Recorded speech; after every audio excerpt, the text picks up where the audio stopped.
January the 28th, 1974. From Tromsø in Norway, with a crew of 36 experienced fishermen, the hull trawler Gaul made her final and tragic voyage.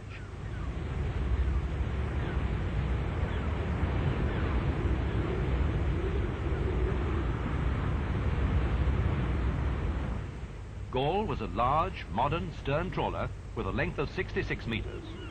She sailed from Tromsø on the 28th of January and commenced fishing on the following day.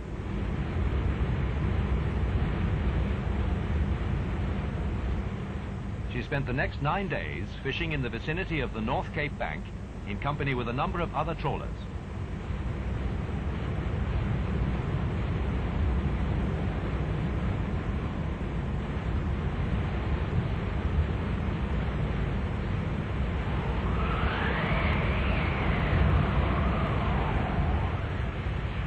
On the 9th of February, in heavy seas, she was to disappear without trace.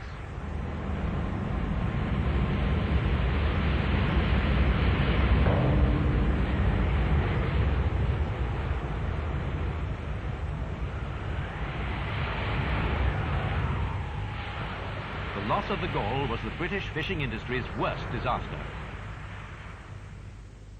The formal investigation that followed concluded that the Gaul capsized and foundered after being overwhelmed by heavy seas. It would seem most probable that her loss was due to the effect of the severe waves and wind and the possibility of steep wave conditions at that time in the area of the North Cape Bank, associated with some factor other than deficient intact stability. It must be emphasized at this stage that the reasons for the loss can still only be speculated upon, since there were no survivors and no last-minute radio message.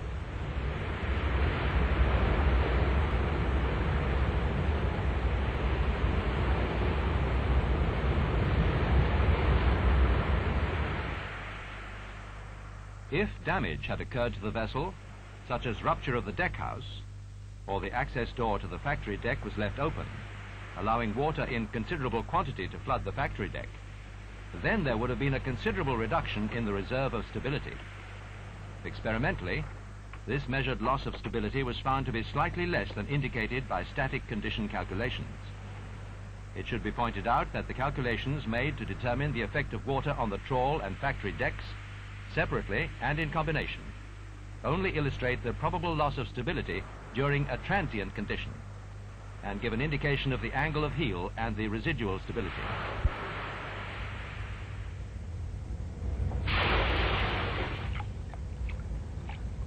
Insofar as the experiments made in this investigation represent realistic conditions, it would appear that the loss of stability caused by water on the trawl deck would not be sufficient on its own to cause capsize. The indications are that water accumulating on the factory deck would have had a much more serious effect.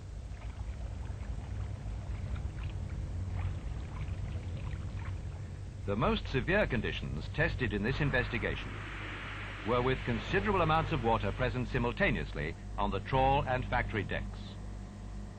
This would assume a combination of flooding, possibly from the processing pumps on the factory deck, and from water flooding through the access door and ventilators on the starboard side of the trawl deck. On the Gaul, nearly all of the openings, such as the access door to the factory deck and the ventilators to this deck, together with the duff and offal chutes, were all positioned on the starboard side.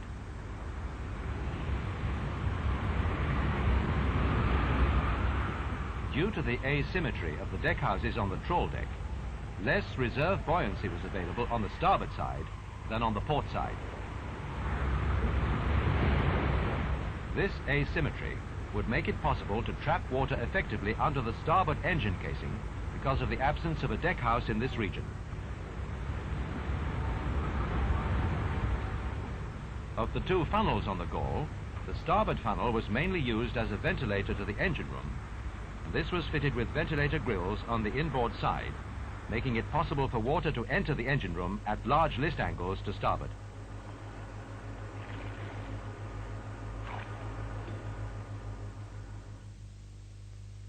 Water accumulating on the factory deck would tend to flow aft past the drainage pumps, which were not submersible, through the liver oil plant and net store, and then into the steering gear compartment on the center line. Once flooded, the steering gear would be put out of action.